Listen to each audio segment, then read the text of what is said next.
Fala aí pessoal, tudo bem com vocês? Aqui quem fala é o Landim, sejam bem-vindos a mais um episódio do Lorencast. E hoje a gente vai falar sobre produtos fáceis de usar, a gente vai entrar um pouquinho no universo do X. E para isso eu chamei a Poliana, ela que já é uma pessoa experiente aí, né, no assunto, para a gente conversar um pouco sobre essa questão de usabilidade de produtos, sobre testes, heurísticas e, bom, todas as outras coisas que vocês vão ver nesse episódio, tá? Então aproveita aí o papo que tá muito legal. Bora!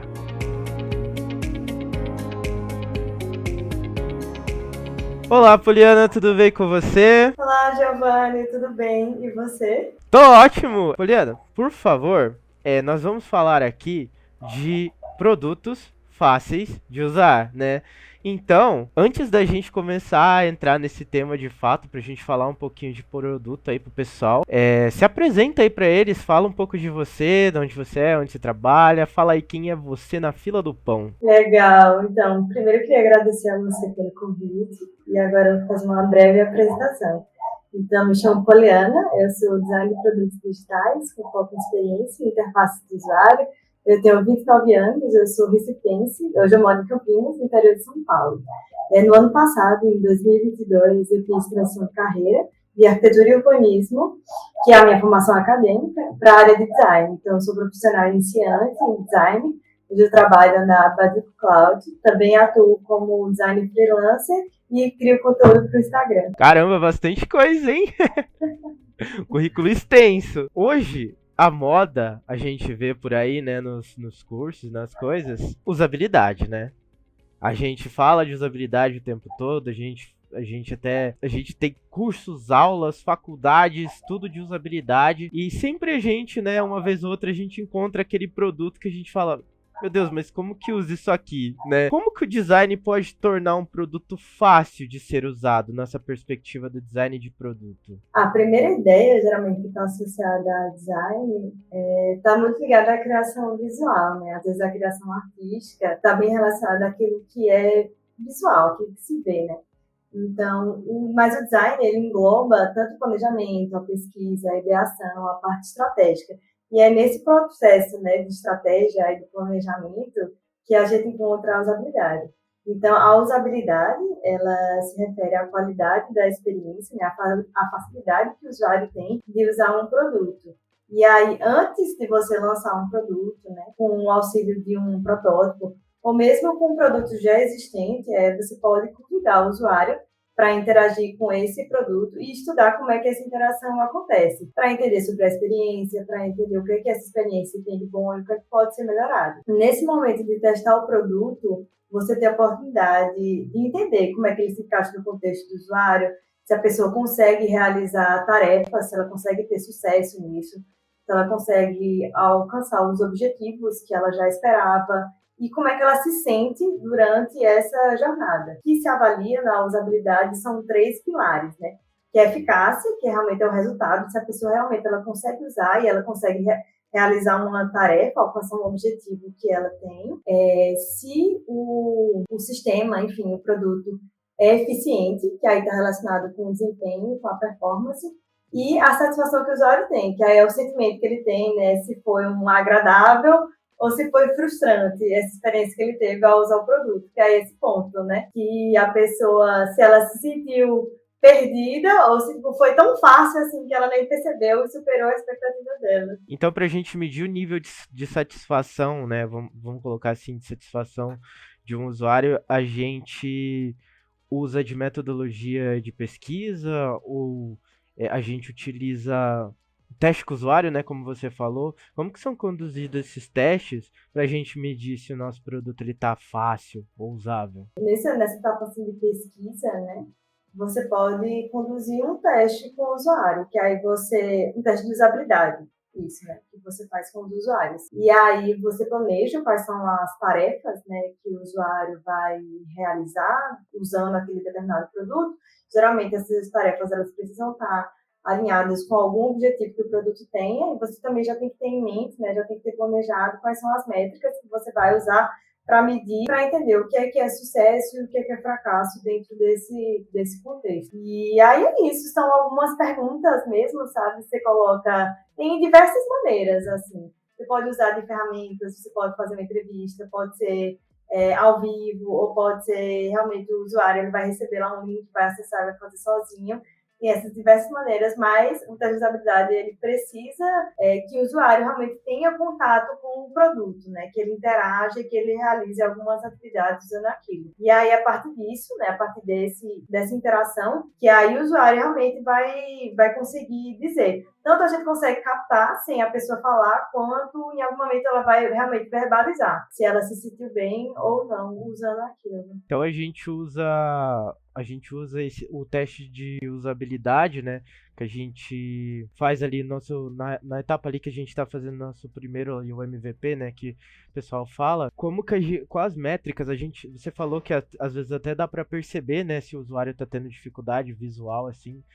E quando é um produto, normalmente quem faz esse teste, o UX designer de produto que vai fazer esse teste, ele vai fisicamente no local, ele marca uma reunião, que métricas são analisadas, como que a gente pode ter essas métricas bem claras para a gente falar, olha, a usabilidade está legal ou não, a gente precisa melhorar um pouquinho. Em relação a quem pode fazer, eu acredito que podem ser os product designers generalistas, ou podem ser os pesquisadores, ou dependendo do tamanho da empresa, né, e talvez os níveis de profissionais que elas têm, se elas têm um especialista, às vezes, em usabilidade, vai ser provavelmente essa pessoa que vai conduzir. E aí ele pode ser um teste presencial, e aí realmente marca-se um horário, e aí a pessoa comparece ali presencialmente, vai ter alguém que vai conduzir, ou ele pode ser remoto também.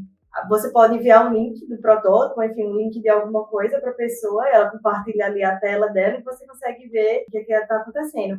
Ou tem alguma outra maneira de testar, que é você se inserir no contexto do usuário. Então, por exemplo, se o usuário usa aquele produto no ambiente de trabalho dele, se usa aquele produto no ambiente familiar, doméstico, né? Então, você pode também se inserir em algum desses contextos e observar como é que a pessoa usa aquilo. Não seria necessariamente um teste de usabilidade, eu acredito. Mas também é uma pesquisa válida, sabe? Você entender realmente, sem ser artificial, né? Você está ali inserido no contexto da pessoa, entendendo como é que ela usa. E aí você vai observar as dificuldades, os obstáculos que ela encontra, ou então as facilidades. Em uma etapa dessa de gente encontrar as dificuldades no produto, né? Como que, a partir do ponto, né, que a gente vai lá, a gente conduz uma pesquisa, a gente vê que tem algumas coisas que, né, não tá tão legal para o usuário. A partir daí, o que a gente faz com esses dados? Você vai testar alguns cenários específicos, algumas tarefas, né? Então, você vai ter uma medida aí relativa a essa determinada tarefa que você estudou, que você pesquisou. Então, aí você identificar se isso é no fluxo, se isso é a interface, se isso é a linguagem, sabe? Tem uma série de itens ali que você vai ter que entender onde foi que a pessoa errou e gerar uma ação exatamente nesse item, né, para tornar isso mais agradável. E aí pode ser de repente, às vezes são as palavras, às vezes está relacionado à estética, às vezes está relacionado ao feedback do sistema, às vezes é uma dificuldade que o próprio usuário tem. Porque quando a gente está planejando, a gente já tem umas diretrizes, né? Tem uns padrões de design, né? Os princípios que a gente segue. Mas a gente só vai saber, de fato, né, como é que isso acontece realmente quando o usuário tem o contato com a interface, com o produto. E aí é onde vai ser feito o ajuste. E a gente vai identificar precisamente o que é que pode ser melhorado, fazer essa melhoria, implantar, e aí vir uma nova rodada de teste, né, para o usuário realmente validar ou invalidar aquilo. E essas regras que você falou são as tais das heurísticas? Tem as heurísticas e tem os princípios de design. As heurísticas, elas acabaram ficando mais conhecidas, assim, né? Mas tem alguns outros princípios de design também. São princípios bem amplos até, viu? Acho que ninguém consegue dar conta de tanto princípio assim que existe. Mas eu acho que talvez, principalmente focado para produtos digitais, então as heurísticas de Nielsen, né, elas se aplicam muito bem. E o que que são essas heurísticas de Nielsen? Para quem nunca ouviu falar. Então, as heurísticas de Nielsen são um conjunto de diretrizes para serem aplicadas durante a criação de um sistema ou até a criação de uma nova funcionalidade, né? De um site, um aplicativo, um sistema. São 10 heurísticas no total. Eu vou comentar aqui brevemente assim, sobre 5 delas, tá? E aí, a primeira delas, que é bem interessante, realmente é a da visibilidade do status, né? Então, o usuário, ele quer ser informado, né? Ele gosta de ser informado sobre o que está acontecendo no sistema e o que é que o sistema está fazendo, né? Depois de que ele apertou no botão, depois que ele realizou alguma ação dentro do produto, né, usando a interface. Então, por exemplo, é interessante avisar o usuário que a página está carregando, né, ou informar que a ação que ele quer realizar, né, depois que ele clicou no botão, que está sendo processada. Então, vamos para um exemplo mais específico, que é se a pessoa preencher um formulário, então o formulário está lá certo, né, não tem nenhum campo errado. Então, quando ela finaliza, ela aperta lá no botão de concluir, ela pode receber uma mensagem que o formulário foi enviado com sucesso. Então, ela sente mais confiança, ela sente segurança de que a jornada foi completada, né, e que ela teve sucesso naquilo que ela estava fazendo. Uma outra heurística, né, é a heurística de consistência e padrões, que é assim, visualmente e também no uso de palavras, na linguagem, enfim, a interface ela precisa ter uma consistência em toda a jornada, em todas as telas que a pessoa vai percorrendo, para ela não se sentir perdida, né? Para ter coerência entre isso e ela não precisar aprender uma coisa nova ou então gerar um atrito. Do tipo, não era isso que eu esperava na primeira, determinada informação se apresentou de um jeito e agora está de outro. Então, assim, ela leva um tempo a processar. Tipo, vamos dizer assim, se é uma experiência muito grande, a pessoa vai questionar até se ela está no mesmo aplicativo, se ela saiu, se não, onde é que ela está ali, né? Então, isso ser consistente, né, do começo ao fim, todas as telas lá, isso é bem importante para ter apoio mesmo do usuário, ele também não se sentir perdido e não se sentir com medo, perder ali a confiança e não querer mais usar o aplicativo. Outra coisa, outro ponto, outra heurística, né, é a heurística da estética, que aí realmente o usuário ele acaba se identificando com a estética, né, se tem alguma coisa realmente que é agradável, ele vai engajar um pouco mais de facilidade.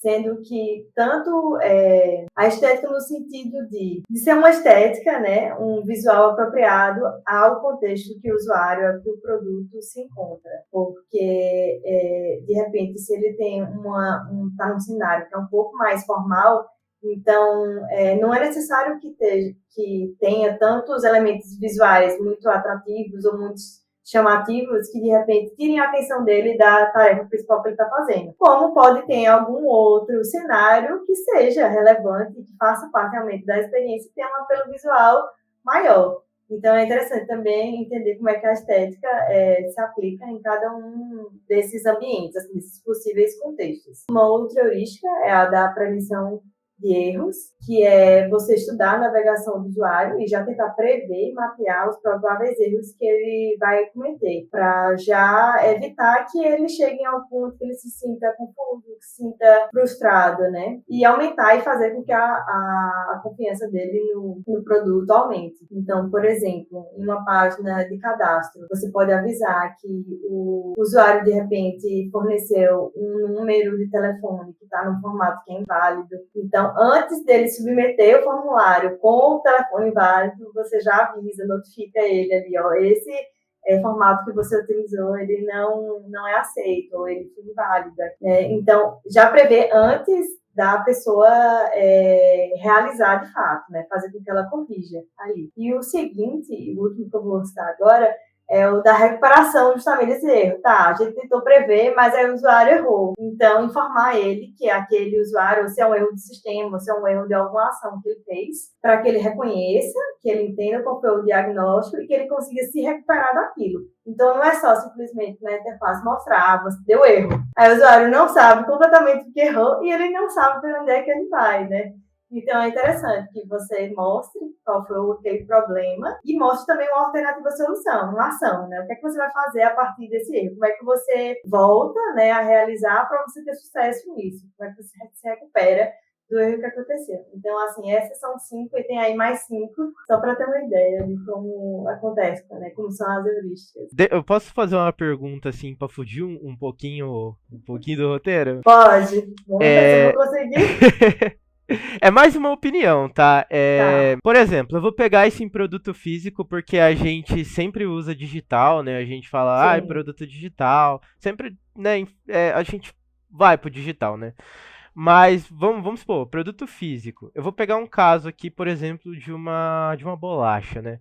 Uma bolacha que tem aquele negócio lá escrito abra aqui ou abre fácil. Aí você vai lá, você vai chegar lá, abrir, você não consegue abrir. Aí você vai, você corta, você pega uma faca, você vai, não é fácil de abrir nada isso aqui. Na sua opinião, onde que está o maior erro quando esse tipo de falha acontece? Qual que é o erro do designer, ou se não é do designer, se é da empresa? Onde você acha que está o erro quando gera essa experiência negativa para o usuário?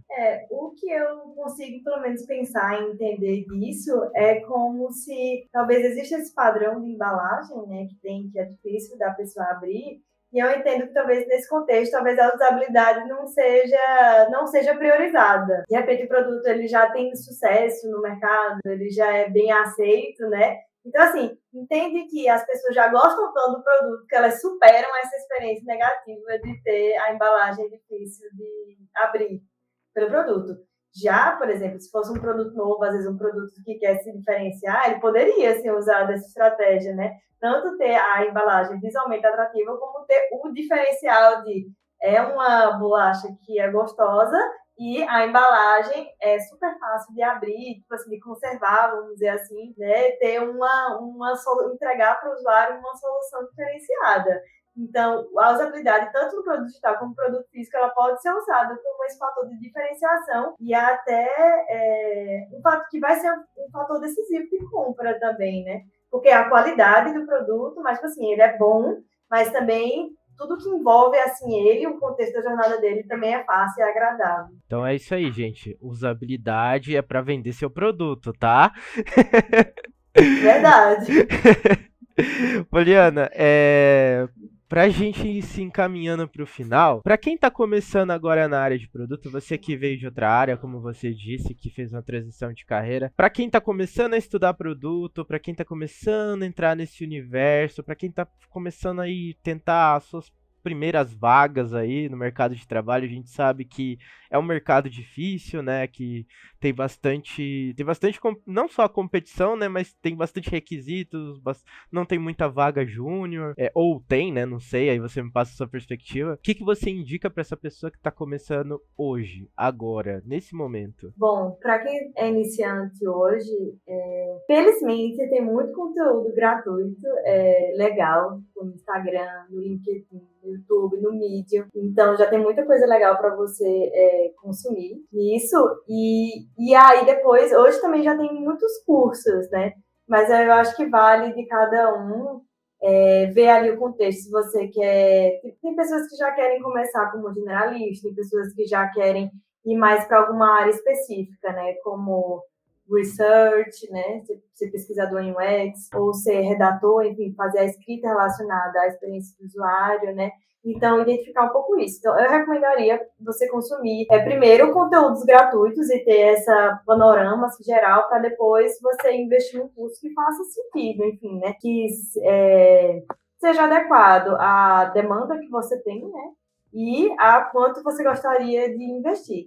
Mas eu trouxe a recomendação de 3 livros para iniciantes, que eles dão um bom panorama, porque eu acho que para você se diferenciar também, vamos dizer assim, né? Não sei se é exatamente se diferenciar, mas uma coisa que é importante, se você está iniciando, se você está fazendo transição de carreira, entender da linguagem que se usa nessa área. Eu acho que isso para mim foi, tipo assim, qual é a linguagem que se fala em produto, qual é a linguagem que se fala em experiência do usuário e interface. Então, quando você alinha, você começa a usar essas palavras-chave, a entender o que é que elas querem dizer, qual o significado delas, e alinhar o seu discurso a elas, né, isso já demonstra um pouco mais de conhecimento, de confiança, né, para iniciar essa conversa e se inserir com outros profissionais da área. Mas, enfim, os 3 livros são Introdução e Boas Práticas em UX Design, do Fabrício Teixeira. Aí tem o Design de Produto, do Josias Oliveira, e o último é Leis da Psicologia Aplicadas à UX. Esse Leis da Psicologia já entra um pouco ali de comportamento humano, de padrão de design, né? Que você vê que nós, como humanos, nós compartilhamos de alguns comportamentos em comum, que são o que norteiam aí os princípios de design. Então, acho que esses 3 são uma boa pedida aí pro começo dos estudos. Muito bom, eu vou pedir depois para você me mandar e eu vou colocar nas referências. E esse negócio da psicologia aplicada ao design é muito bom. Nossa, tem aquela questão lá dos vieses, né, que a gente pensa. Isso mesmo. É bem interessante, sim. Muito bom. Poliana, pra gente ir pro final, queria agradecer, né, primeiramente sua presença aqui no Lorencast, nosso papo que a gente falou um pouquinho de produto. Aí já fica aí o convite para uma parte 2 pra gente falar às vezes ou de produto ou de algum outro assunto do UX Design. Então agora para finalizar, eu vou pedir para você se despedir, né, do pessoal aqui, falar um pouquinho aí das suas redes, onde o pessoal te encontra, fazer o seu jabá e, é claro, como não pode faltar em todo episódio, deixar uma frase de efeito para quem está ouvindo. Então, queria também agradecer mais uma vez. Muito obrigada, Giovanni, pelo convite para participar aqui. Adorei a experiência. Então, se você tem interesse, né, quem está escutando aí a gente, se você tem interesse em conversar ou trocar alguma ideia comigo, você pode me encontrar no Instagram, @polianamuniz.design, ou no LinkedIn como Poliana Muniz, e eu vou ficar muito feliz de interagir e conversar com vocês. Se você precisar de algum serviço de design, também design de experiência de usuário, design de interface, eu também estou disponível. Então é isso, gente. Convido vocês e vamos criar experiências encantadoras e produtos fáceis de usar. Muito obrigada. Pessoal, muito obrigado vocês que escutaram até aqui. Se você gostou do episódio, por favor, compartilhe ele com alguém que você acha que deve ouvir sobre o tema. Também compartilha nas suas redes sociais. Segue a gente lá no Instagram, tá legal? Segue a Poliana também nas redes dela. E, bom, gente, eu vou ficando por aqui e até semana que vem com um novo episódio. Um abraço! Falou!